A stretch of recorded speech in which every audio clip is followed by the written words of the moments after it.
Hi, everybody. Welcome to the Data Show. My name is Chris Greco. I'm going to be your host for the next 30 minutes, talking about different types of data, what it means, how to apply it, how to find it, all these different things. Today, what I would like to focus on is something that people just don't understand a lot about, and that is the Congressional Budget Office. Now, the Congressional Budget Office is otherwise known as the CBO, is there to make, I guess, prognostications about how budget is to be used, how much it's supposed to be used, and basically try to predict what's going to happen within the next 10, 20, 30 years with current expenditures in federal government. And this, I have to tell you that I have really, really mixed feelings about the CBO. And here's why. And it's something that we've covered in the past. It's something that I will continue to cover. And it's something that you absolutely have to take into consideration. And that is changes. I think that's so important to understand about changes. And when we talk about changes, I talk about Bayesian probability. I've said it again and again and again. And basically what happens is that things change. And as they change, so does the ability to predict exactly what's going to happen in the future. My book, which is currently out, it's talked about, a data analyst walks into a bar graph. It's at lulu.com, but it also is on Amazon. You can see it on Amazon. You can get it on Amazon. A data analyst walks into a bar graph. This is something that when we talk about different aspects, we talk about changes. And a lot of times they don't take into consideration what the changes are. The CBO does the best they can with what they have at that moment. It's a snapshot in time, a snapshot in time. And I explain in my book how that snapshot in time really is not a great way to be able to predict the future, because it literally is just that little bit of time that is accounted for. So without further ado, let's talk about the CBO. Let's talk about something that's really that's on everybody's mind at this point in time, and that is student repayment, right? Student loan repayment.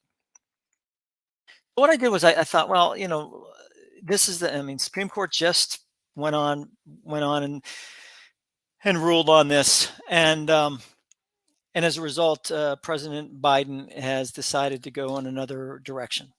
But let's talk about the federal education programs, the ones that currently exist, the ones that are there, right?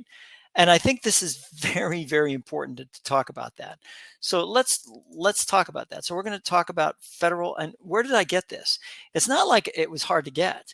The CBO has all this data. And this is proposals affecting federal education programs. CBO estimate of the president's fiscal year 2021 budget. So this is just the 2021 budget, right? We're in 2023. So look at this budget, and I want you to take a look at this. Create a single income-driven student loan repayment plan. Now look at this. Decreases in direct spending. This is the president's plan, folks. This is not Congress. This is the president's plan that goes from the president through the Office of Management and Budget, goes through the congressional offices to see exactly what's going to be passed or not passed in the overall budget. Congress, specifically the House of Representatives, has almost a singular purpose, and that is the purse strings. They determine how much money is to be spent on what program. They do that. So the president's budget goes OMB, it goes to Congress. Congress takes a look at it. House of Representatives. They do little check marks or whatever they're going to do on the budget. They kind of mess with it. They send it to the Senate. The Senate does whatever they're going to do. They send it back to the House. The House then either approves, doesn't approve it. If they don't approve it, then it goes back to the Senate for a rewrite. I mean, these things go back and forth. And then it goes to the president's desk for his signature on the budget. So it starts at the president ends at the president. And a lot of people don't understand that. They think that the House of Representatives just kind of do their own thing. No, but they do have programs that they want to be considered. So they try to get the president to write it into his or her program budget. But basically, that's the way that is. I mean, it goes back and forth. It's a very long process. And to tell the truth, I don't think they've hit the October mark yet. I don't think they've ever actually hit the October mark since about the 1980s, if they hit it then. So so this is eliminate standard repayment cap. Look at this. I mean, look at the negatives here. The negatives. All this is negative. And there's all kind of different. This is kind of cool, actually. It's kind of estimates on CBO baseline project projections as of March 6, 2020, right? Which do not incorporate changes to the nation's economic outlook and fiscal situation arising from the recent and rapidly evolving public health emergency, right? I talked about coronavirus. So there we have Adjusted Gross Income Federal Credit Reform Act of 1990. So they're trying to explain to this, right? That's what FCRA stands for. The present value of unexpected future cash flows is calculated by discounting those cash flows using the rates of Treasury securities with similar terms of maturity. Now, what does that all mean? Well, you have expected future cash flows. Mean expected value, right? And that's actually a whole other program. We can actually talk about that in another program. But you can see this is all negatives. These are all negatives except for right here. Expand Pell Grants to short-term programs. That went up. So Pell Grants actually went up to the point where in 2021, 2030, we're talking about a total uptick of about 435. What is it? Wait for it. 435 what? Millions of dollars. They're gonna expect by 2030. So this is just a federal education program. So take a look at this. I mean, this is our money. This is tax-paying money, and CBO does a lot of these types of estimates throughout the year, and this is just one of them. So that's what that is. So now let's go to another one, and we'll go to this one.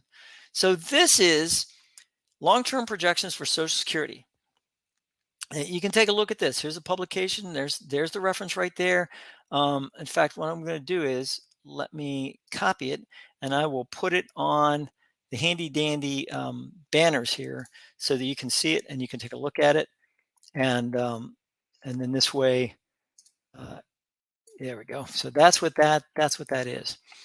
This is kind of nice. The CBO. Everyone talks about, and I'm going to rip on every other show that talks about data, because the shows that talk about data, they talk about, how do you use Python and what do you do here and get into Excel, and that's sometimes I go on that, but this is purely how do I get data to be able to figure out if what they're telling me in the media is a bunch of horse poop, or is it really based on data? And I'm sorry, but I go to the government databases because that's where the third-party databases, that's where they get their data, is government databases. So basically, you're getting, when you go to a .com or a .org or someplace like that to get data on federal spending or prediction of federal spending or long-term projections for Social Security, they're getting it from the CBO.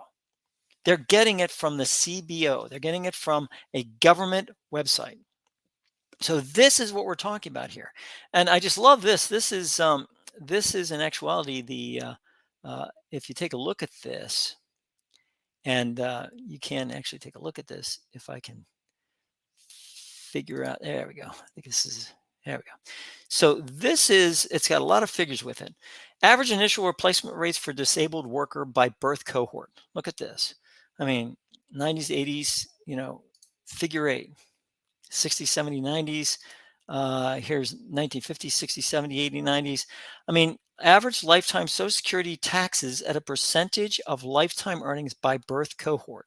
By birth cohort. In other words, if you were born in the 1970s, this is what you're talking about right around 9%, maybe 9.5% of your total.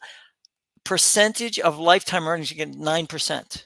9% is going into that. Yeah, well, it's 70s, 9.73%, 10% here, 10% here, 50s. Dadgum, man, I gave a lot. 9.6. So that's so this is all again the CPO. And I think it's amazing that we have the ability to do that stuff. And let me bring it down for you. So this is what we have here: average initial replacement rates for retired workers by birth cohort. So a quintile. So a quartile is by fourths, right? It's a quintile is by fifths. So that's what the difference between quintile and quartile. And we can go into that again on another show. So that's what we're talking about with that. I mean, so there's a lot of different things. Let's start at the beginning. This data represents supplements long-term. Here we go. Long-term. What do we have? Social Security outlays and revenues in 2022. Outlays 4.32%. This is 4.32% of gross domestic product. So what are we talking about when we're talking about Social Security? We're talking about $1 trillion, folks. $1 trillion a year outlay, and that's only 4%. $1 trillion, 4%.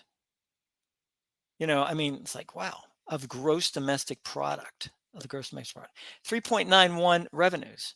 What's it going to be? Disability trust fund about 0.64 to 0.58. So it's just about the same, but not, you have a little bit more income, a little bit more revenue. Here, you don't have enough revenue to keep up the outlays. So just take a look at that, folks. That's something to behold. And then Social Security outlays and revenues with scheduled benefits. This is again, the CBO prediction, Congressional Budget Office prediction, over a period all the way to almost 2100. I'm not going to be around 2100. I'm not going to be around 2097. I may not be around 2087 or 2077. I don't know. But this is what's going to happen. Revenues are dropping like a rock and outliers are coming up. Why?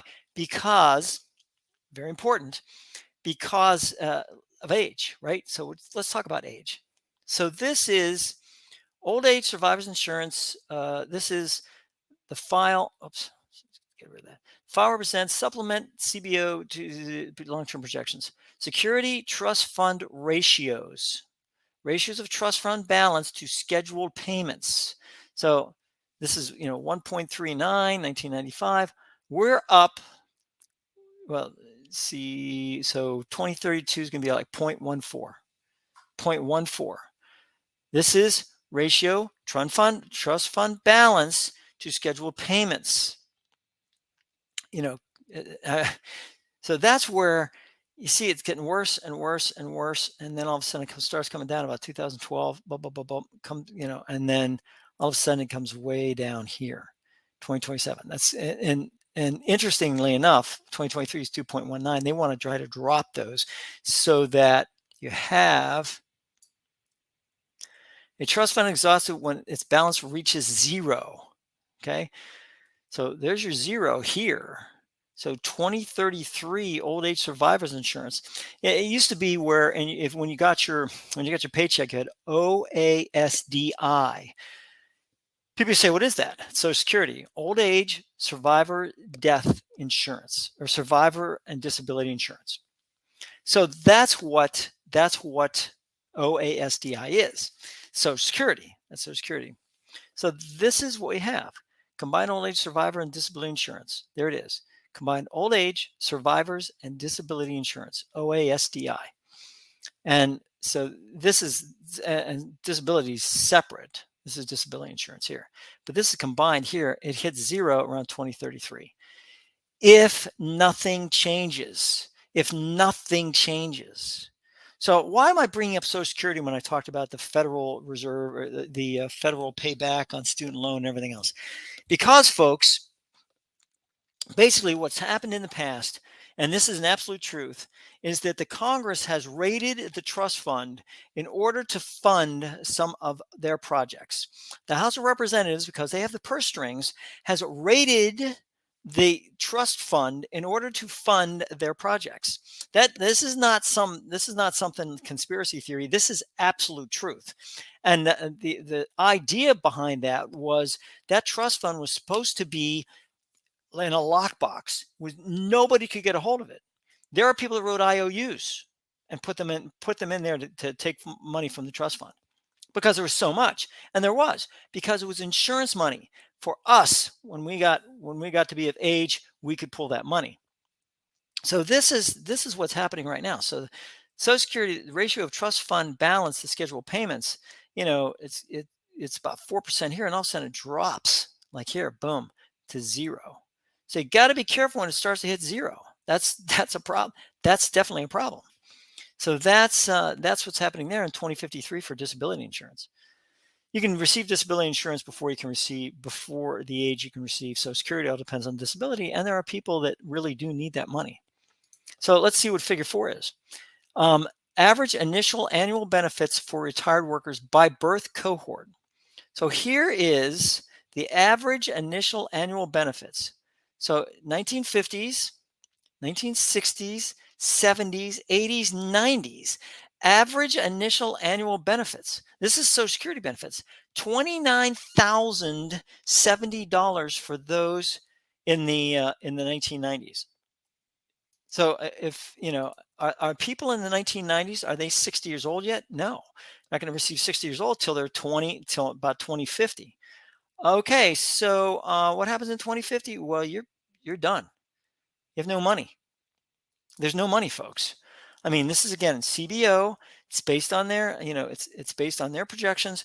If nothing changes now, right now, there has been, and I'm going to look this up real quick, but I think there has been a congressional bill on extending the full retirement age, which might help in some cases.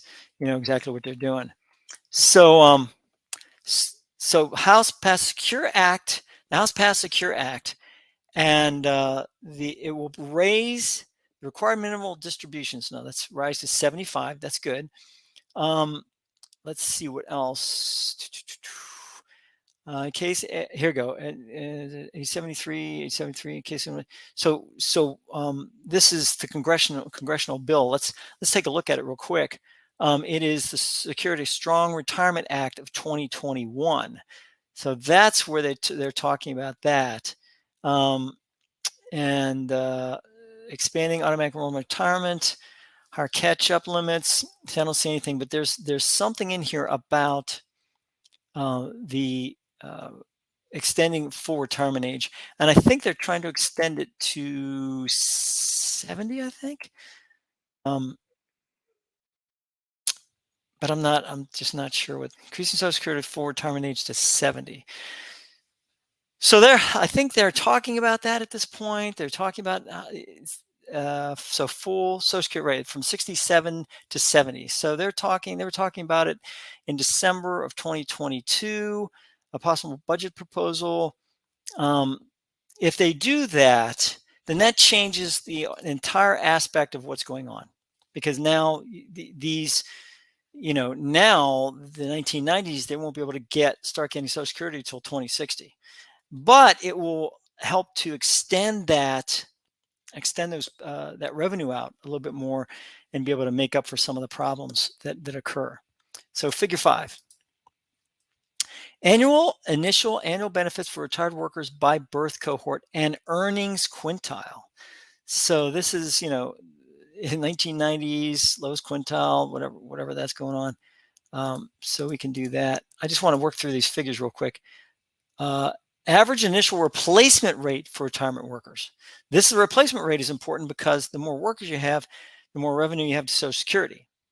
So that works that issue where you start trying to put more revenue into that area, right? In each of these are all the different annual average initial annual benefits for disabled workers. So here this is way up here. But of course you would expect that, right? Because you need more money. So that's birth cohort stuff there. And then the final one is average lifetime Social Security taxes, percentage lifetime earnings. We did all that. So this is where you have all kind of different things here. Outlays and revenues with scheduled and payable benefits. So revenues percentage here, it stays right around 4. Really, seriously, stays right around 4 almost the entire way. And I think part of that is the projection aspect. But that's what's happening here. Outlies with scheduled benefits, outlies with payable benefits. So scheduled versus payable benefits. I mean, there's different titles, right? Title 8 and 16 is a couple of titles when it comes to Social Security. So that's what's happening there. And then, I mean, I just love this. Reductions in average initial benefits for retired workers under a payable benefits scenario. Payable benefits scenario by birth cohort. So there's your payable benefits, right? Interesting, right? So all of a sudden now this is different. You have scheduled versus payable benefits. So scheduled benefits and then payments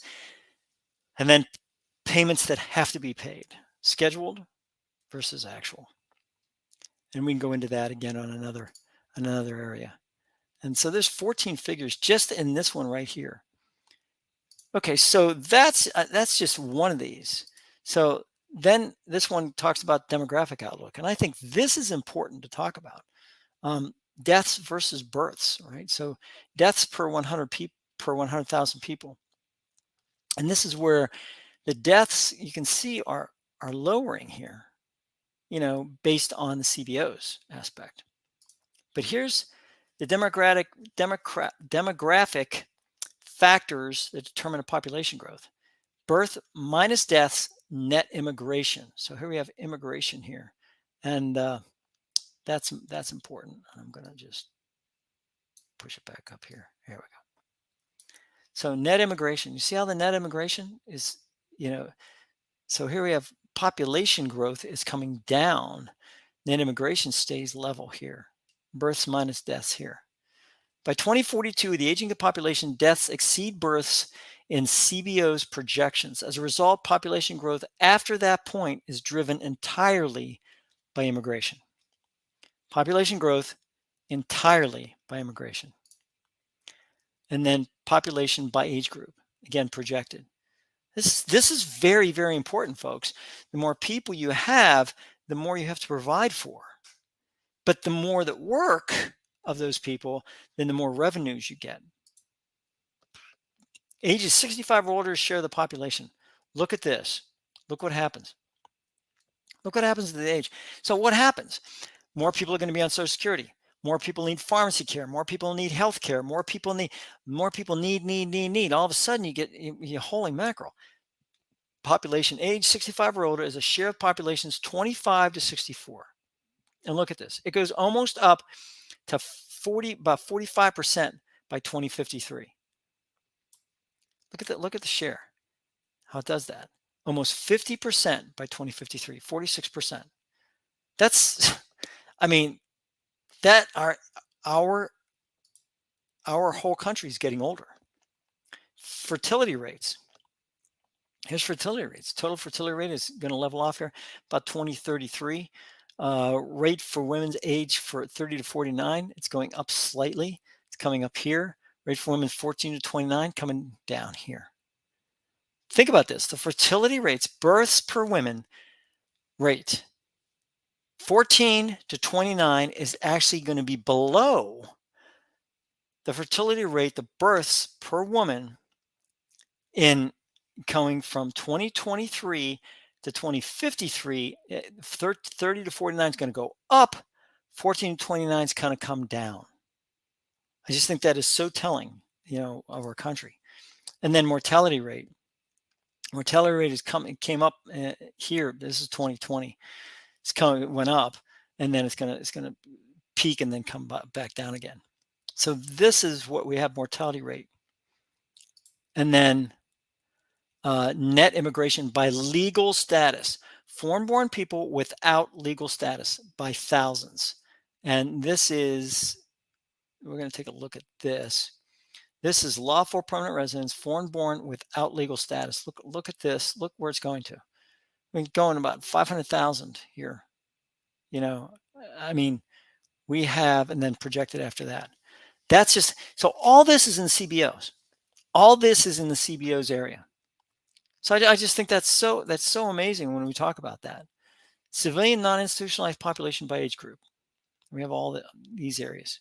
So there's a lot of data here. There's a lot of data. You can do a lot of things with this data. So 22, 23 population CBOs, projection 22, 2022, 2023. And you have all the different areas in there, all the population growth. So we're going to be up to 370 million in around 2053. So again, all this data is there for you. It's, I mean, it's really funny when it comes down to it, because this data is there and it's publicly available. Publicly available. You can take this, you can put it down. I just downloaded it to Excel. I can do a ton of stuff in Excel with this. You can do all kind of things. I put in exponential growth. You can do a lot of things with this that you can use in data aspects, or to answer a question, just to answer a simple question. You know, is the population growing? What ages is growing?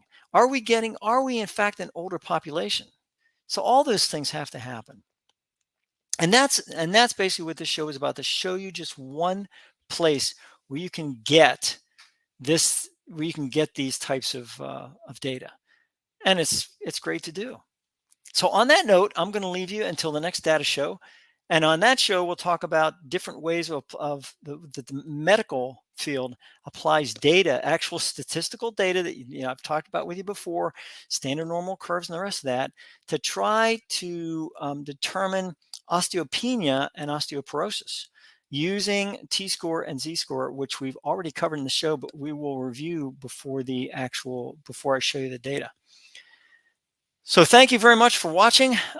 This is Chris Greco signing off for the data show. And always remember, please check the data. Take care.